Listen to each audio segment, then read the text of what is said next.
We're on a mission from God. No! Gary Clarkson! Boy, is this? Hey, bud. It's a party. Drunk and stupid is no way to live your life, son. He hates these cams! Come out, wherever you are. We all go a little mad sometimes. Death is only the beginning. We belong dead. What do they got in there, King Kong? Get these people out of here. We're gonna need a bigger boat. They opened Disneyland in 1956. Nothing worked. Yeah, but John, if the Pirates of the Caribbean breaks down, the pirates don't eat the tourists. Well, it's nice to find a fellow with a keen sense of humor. Just very Not quite, darling, but soon. Very, very soon. brother. Hello. Yes? Get a bottle of champagne sent to the room for us. And make sure that we are not disturbed for any reason.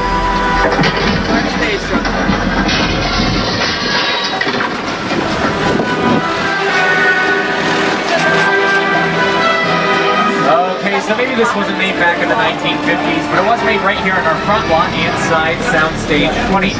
Stage 20 is one of 35 sound stages that we have here in our front lot. Another great example of one of those sound stages coming up right behind me in Soundstage 12, one of the largest sound stages in the world. Over the years, it has some great sets inside of it, like the Visitor Center from Jurassic Park. Hi, I'm Steven Spielberg.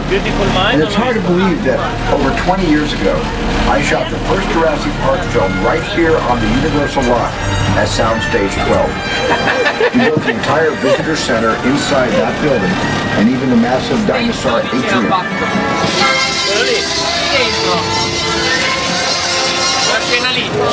Stage 12 is still big these days. It's currently where we film NBC singing competition series, The Voice. Hi everybody, I'm Horace Daly, NBC's The Voice. I want to welcome you to the Universal Front Lot. Our show is filmed on Stage 12. It happens to be the largest soundstage on the Universal lot. Take a look.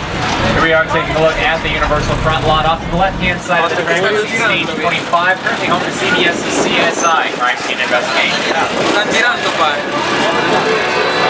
Now CSI currently shoots in sound stages 25, 24, 23, and 22. And joins a number of other TV shows and film here on our front lot, including NBC's The Voice inside Stage 12, Fox's The Mindy Project in stages 31 and 27, NBC's Parenthood inside stages 44 and 43, Sean Saves the World inside stage 40, and E's Chelsea Lately inside stage 1, all here on the Universal Front Lot. And now off to the right-hand side of the tram, you'll see Stage 5 to house the elaborate Paris Opera House set from The Phantom of the Opera starring Lon Chaney, Man of a Thousand Faces. Since then, Stage 28 has seen a variety of colorful characters.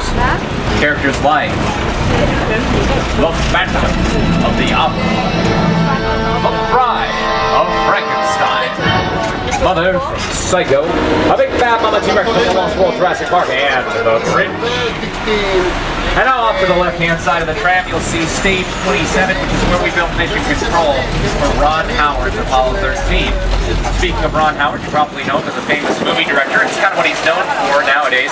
However, he got his start as an actor on television. He first appeared on The Andy Griffith Show and then later appeared for 6 seasons of the TV series Happy Days.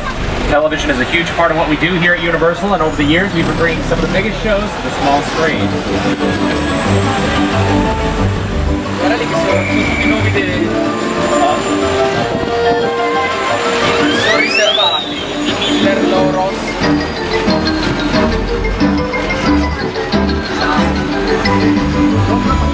Now NBC has brought the majority of these TV shows to television over the years. Nowadays NBC is part of a much larger entertainment company called NBC Universal. NBC Universal consists of the following television channels, including NBC, the Sci-Fi Channel, USA, Bravo, Telemundo, the Golf Channel, CNBC, MSNBC, the Weather Channel, the Oxygen Network, and NBC Sports. But at this time, we're going to leave our sound stages behind, take a look at our production bungalows off to the left. These production bungalows are the offices for writers, producers, and directors on our lot. They served that function for a number of years. In fact, Alfred Hitchcock used to have his offices in these bungalows. Lou said you can move into that office. I said, no, I can never be in Hitchcock's office. That should be a shrine, a museum. Very exciting, just to know that he was there and walk by and know he was in that office. Hitchcock has influenced every director. I saw Hitchcock once walking around the commissary. Hitchcock had a bungalow on the line. I used to go see Alfred Hitchcock. I love working with him. I highly respect him. He really understood fear and terror. The Birds? That was a really scary movie. Birds? Oh man, that had me looking at crows like for the next 10 years. Psycho, of course. Vertigo. One of the all-time great masterpieces. Hitchcock was master. And Alfred Hitchcock's old bungalow off to the left-hand side of the tram. Bungalow 95. You can see the iconic Hitchcock profile next to the front door of that bungalow. Currently occupied by the Dino De Laurentiis Company. The Dino De Laurentiis Company has a show on NBC Thursday nights.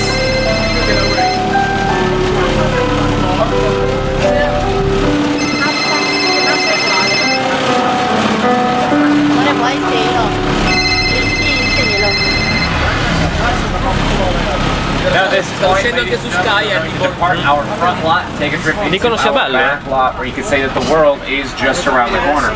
This is where we have all of our big exterior sets and our metro area sets. Our metro area sets basically a full-size, full-scale city built specifically for the purpose of filmmaking.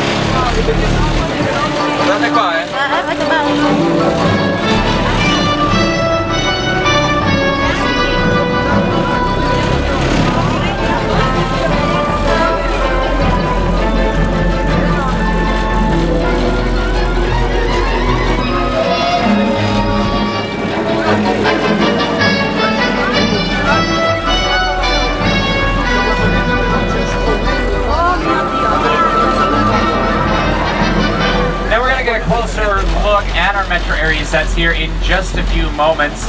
It's important to note that when we're taking a close look at these locations that a lot of the brick and stone and concrete that you see in these buildings is actually foam rubber, fiberglass, sometimes it's even plastic, lightweight materials. That's because every one of these locations has been built to be semi-permanent. We do that because we need to make all of these locations easily adaptable to match whatever time period and location a production filming here requires. The location that we're going to be taking a look at today we call London Square. Now London Square can be a parliamentary building, a Victorian villa, a mansion house, or a classical university, or even a church and churchyard. It's a very, very versatile location. The area right next to us we call New York Street. Now that set that you see off to the right-hand side of the tram that they're working on right now, they're actually taking that set down. That was a set for CSI. They turned that building into a casino. It'll be seen in an upcoming episode airing this fall. Also on New York Street, episodes of NCIS Upon the Mindset filmed, as well as major motion pictures like Captain America, The First Avenger, The Amazing Spider-Man, Michael Bay's Transformers, classic movies like The Blues Brothers, and hundreds of others over the decades. It's one of the most filmed streets in the world today. Also in our metro area sets, we have locations like Courthouse Square, which is famous for the Back to the Future films, where Michael J. Fox first took the DeLorean up to 88 miles an hour. And we also have Brownstone Street, which has been seen in commercials, music videos, TV shows, major motion pictures. A lot of stuff happens in our metro area sets. And we have a lot of talented people working here at our studio every single day. One of the big name directors to help us out with the film a couple years ago was none other than Peter Jackson, director of the 2005 remake of King Kong. It's the original King Kong that made me want to direct movies. I saw that movie on TV when I was about 8 or 9 years old, and I wanted to become a filmmaker. I like films that just take you away from your real life and sweep you up in adventure. Kong literally does that. I mean, you're on board the ship, you're sailing to a lost island, you're encountering monsters, creatures from prehistoric times. King Kong. So I was thrilled when Universal invited me back to Skull Island, and it's great to have you along for the ride. Now we have created this 3D immersive experience, so you're going to have your glasses ready. Don't put them on yet, but just have them in your hand because we're about to return to Skull Island.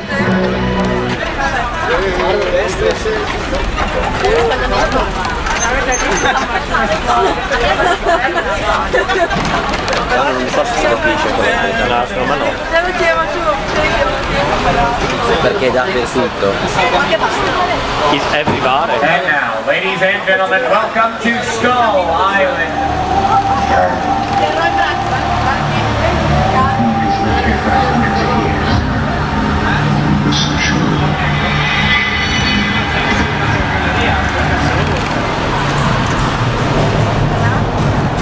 Paura, paura.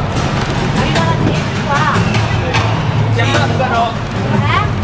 Mi toccano.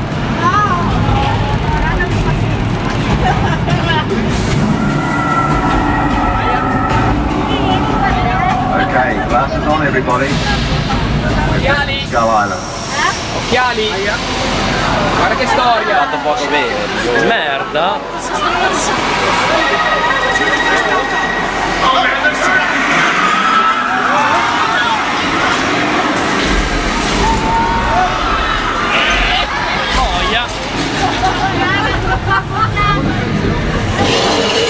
Occhio. Posso venire di là? È T-Rex.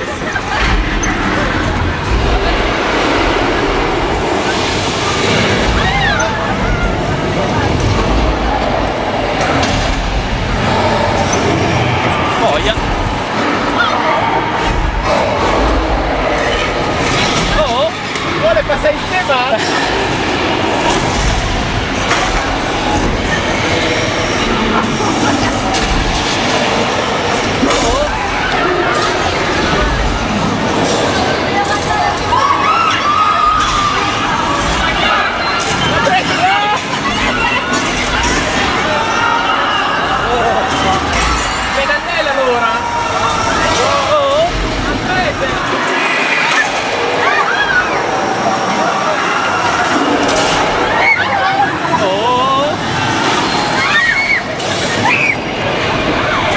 Recently, Iron Man 3. Now you're not. Dovrebbero essere qua. Là, si dice. Sono là. Dai! Qui dentro ci sarà un altro trasportatore che Ecco la DeLorean. Grandissimo. Vai via. Era ma fermi, ti dava solo l'idea. Sono fermo. Era l'aria che ti dava l'idea. Now we have some examples of picture cars coming up to the left-hand side of the tram. We have the Magnum PI Ferrari, which is actually a dune buggy with a fiberglass Ferrari shell. We did that because the real Ferrari couldn't handle the stunt driving required for Magnum PI. We also have some cars from our Back to the Future films, some cars from our Flintstones movie, and then at the end of our car row, we have a couple cars from our Fast and the Furious films. No,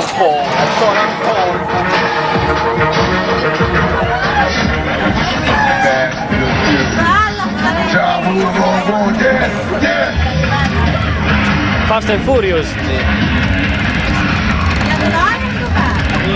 È dentro. L'hanno restaurata. Fast and Furious 6? Non l'ho visto. Guarda. Now from the main streets of Fast and Furious. John, ne sarai orgoglioso. I left off the Adesso ti direi.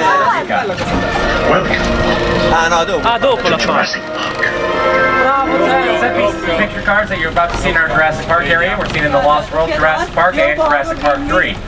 One of the picture cars from the Lost World is off to the left-hand side of the tram. The mobile lab unit, which you may remember from the scene where it dangles precariously off the edge of the cliff.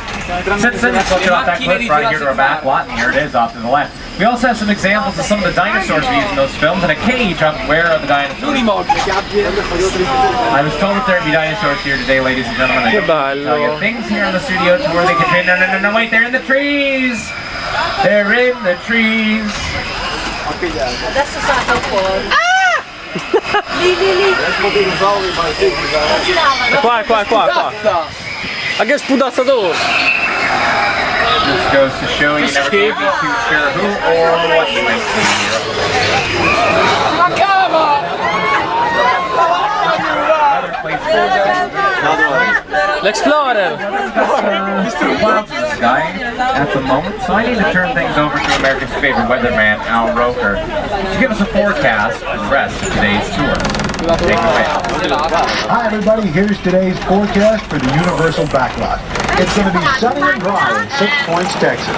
Cool and cloudy. Sì, effettivamente è lastricato perché va giù un toss. On New York State. Ma fa vedere come fanno a piovere. Ah, è vero. Precipitation for Skull Island, Amity Island, and Guam. That's the forecast for today. Now here's a look at what's going on. Fa vedere Black flood. vedi che arriva il temporale. Now we're talking about. I mean, these clouds in the sky, they're not heavy rain clouds. We're not having any rain at the moment. As long as we don't have any rain, we're going to be just fine. Old Mexico, flash, low, warning. Inizia a piovere. Okay, well, we don't veramente però. Che piove anche dentro. Nothing to worry about. In case of a flash flood, your seats can be used as a flotation device. Occhio! All you need to do is unbolt it from the floor, follow the Fatemi un po' in là. the bottom of the seat. No, ma non arriva, c'è un muro. You have about 3 seconds to do all that, so you want to really quickly. Honestly, though, I don't think this is nearly enough rain for a flash flood to happen. So, Oh, yeah. I'll tell you a little bit more about this location that we call Old Mexico. No, Rogerman, right on. Well played. Well played, sir.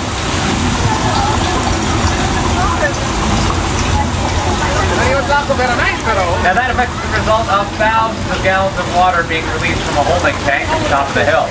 We let it run down our hill into our drainage system, and then we recycle it into one random drinking fountain somewhere at the theme park. I don't know which one it is today. Good luck. As I was saying, this part of our lot is called Old Mexico. It's seated in a variety of films, including Big Fat Liar, starring Frank Muniz and Amanda Bynes.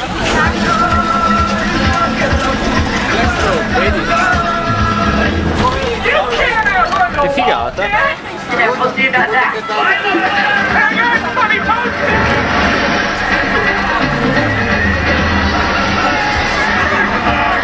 Ah, fa vedere che l'hanno usato. Now this time we cross the border from Old Mexico and we take a trip to the Old West. Welcome to 6 Points, Texas.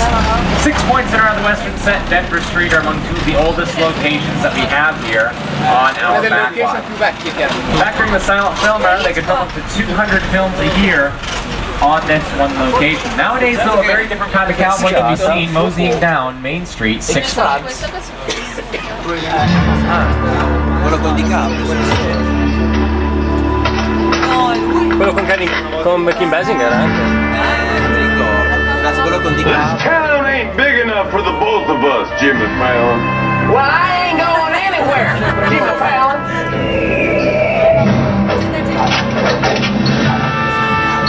Now look here. Not folks in this tram don't want no trouble. They just want to check out 6 Points, one of the oldest sets on the Universal lot. I hear this is where John Wayne and Jimmy Stewart shot a few of their westerns. That's right. That's where I aim to shoot you. Looks like we got ourselves a Mexican standoff. Lucky shot. Now what say you mount up and get out of town while the getting's good? All right. Well, I'll see you again, Fallon. Oh, you can count on me, Fallon. Anche il cavallo. This is the beginning of a beautiful friendship. We just have to talk it out, that's all. Now, what would be a good western without a good saloon brawl? Guys getting punched in the face, getting chairs smashed over their heads, getting thrown through glass windows. Well, our movie cowboys were tough, but they weren't crazy, so we had to help them out a little bit. Every punch that would be thrown would be carefully choreographed to make sure that nobody got hurt. If they get a chair smashed over their head, that chair was usually made of a lightweight wood material called balsa wood. And if they were thrown through a glass window, that glass was made of a material called candy glass. Candy glass made out of sugar. That's the Christmas brawls. Here's the best we've had on our western sets. We're just going to start things up here. Allora quello con l'altro.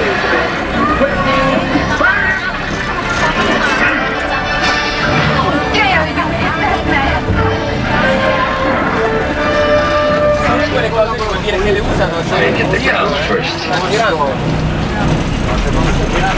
Mine was taller. Oh, John Wayne. Now at this point we go from the Old West to Europe, or at least to this location that we call Little Europe. Little Europe is a very versatile filming location. Here to give you an example of its versatility is our very own Jimmy Fallon. Verdura d'Italia. Mi chiamo Jimmy Fallon e tu una grossa bottiglia di vino. Mamma mia! Mamma mia! Che bella, c'è il culo. Je vais arrêter baguette. Mussolino!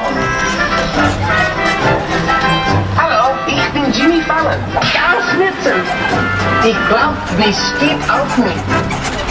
Now at this point in the tour, we are entering into that quiet zone I was telling you Bellissimo about che San early Pietrini on in terra. for the TV show Home and Family. They're going to be filming in the house, coming up right behind me here in just a few moments. I have to hop off mic for a little bit. I'll be back with you inside stage 50.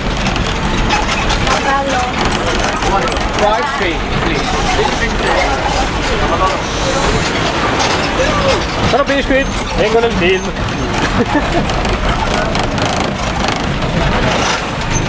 Che bello.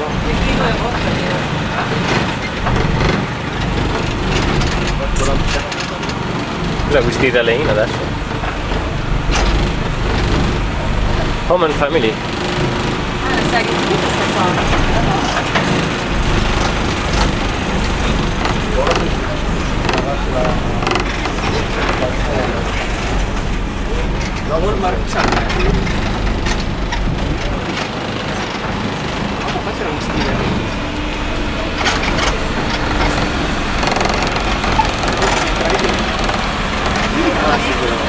Napolitana.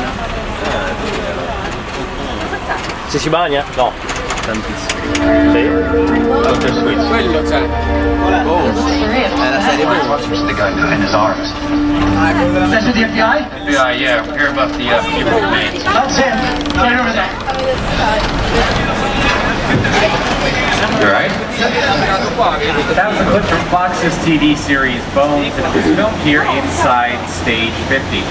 Stage 50 is our permanent subway set. We have a permanent subway set on our lot so that we can shoot here all day long, all year long, without ever having to interrupt the running schedule of an actual working subway.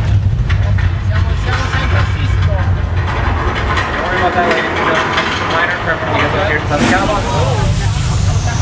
Okay, I think we got the big one. Hang on, everybody.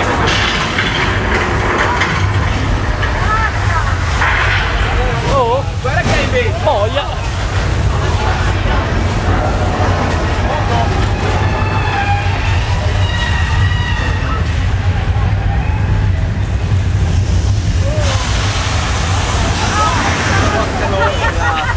Sì, ancora, grazie.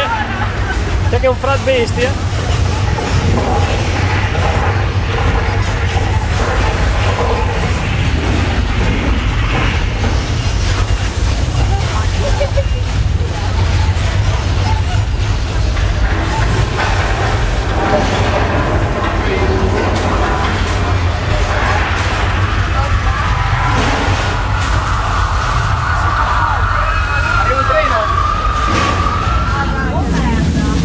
Okay, I think we made it, everybody. We're gonna be on when the water main just broke off to the right side of the trail.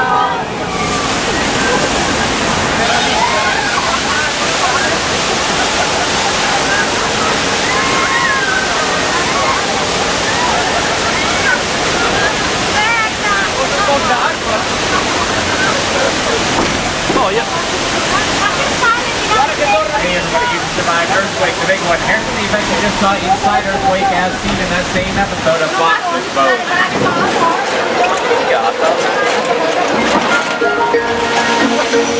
Earthquake, vedi dove è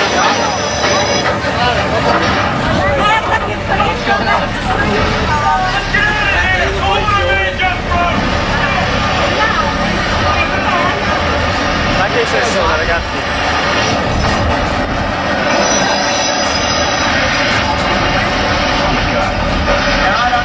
But I've had enough disaster for one day, so let's head off to Amity Island, which has a nice large lagoon where we can film underwater scenes. We're currently in the process of building a new set underneath the water of Amity Island.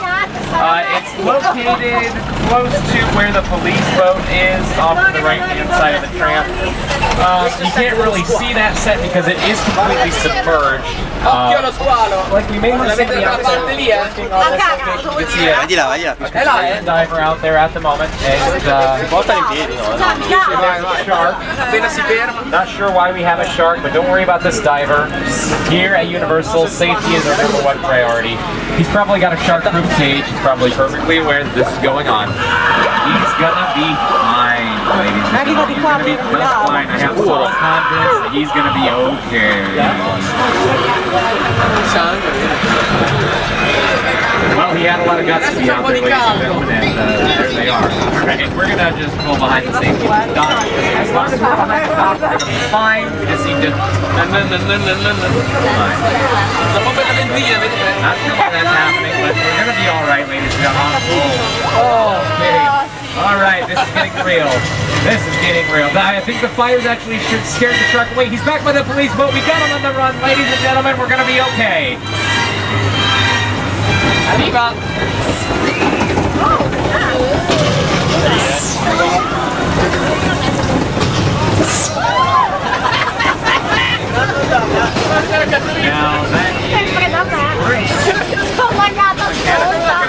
Now that the same Bruce used in Steven Spielberg's Jaws. Da quella che si caga più addosso di A little bit of trivia for you. Bruce originally got his name from Steven Spielberg's attorney at the time he worked on Jaws. Now there's one major difference between our Bruce and the Bruce used in Jaws. That big difference being is that our Bruce actually works. Here to tell you a little bit more about that very, very problematic shark is Steven Spielberg and the cast of Jaws. That's a much more line shark.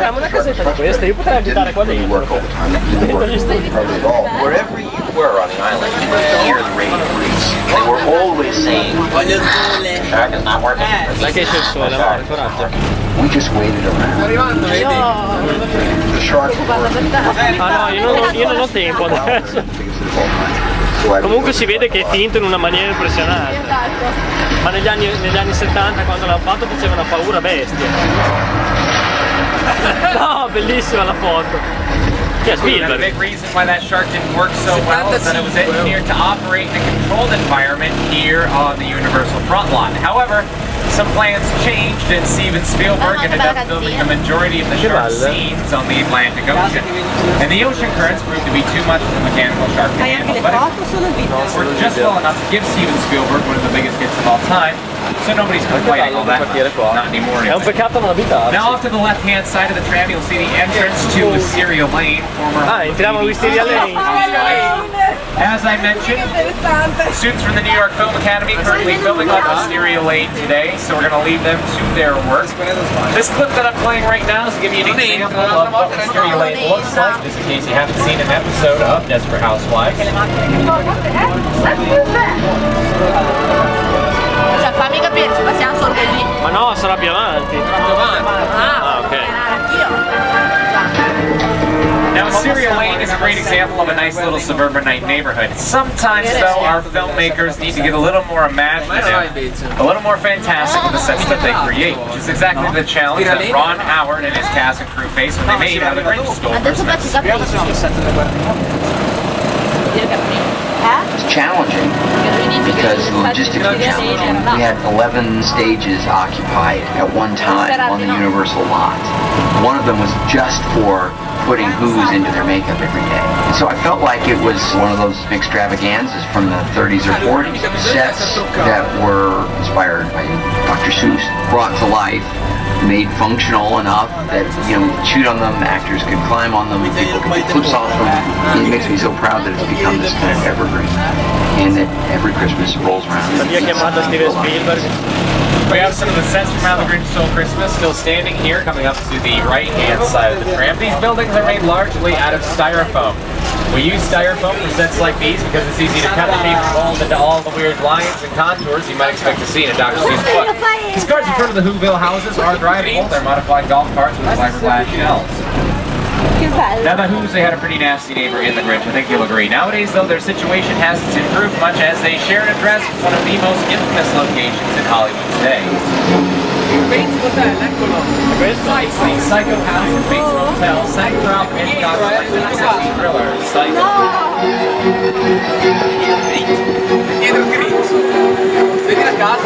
We all go a little mad sometimes.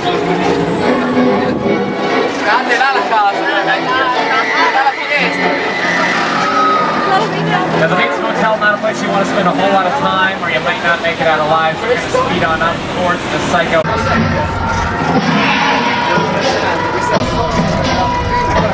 It's the airplane crash site set from Steven Spielberg's War of the Worlds.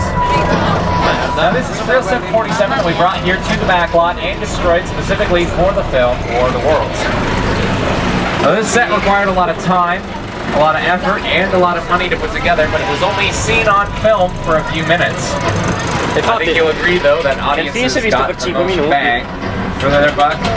Well, we're going to be taking a brief stop on this location. While we're stopped, you're welcome to stand up and take pictures of this set while I turn things over to Steven Spielberg and production designer Rick Carter.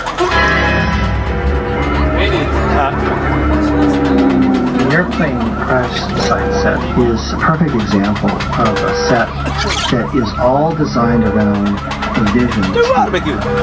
Again, to sit down to talk about the War of the Worlds, I thought, what if the 747 goes down right in a big neighborhood? Because it's just something you don't see. You're doing good. You're doing good. Keep your eyes on me. Listen, I want you to close your eyes, okay? Just get them close.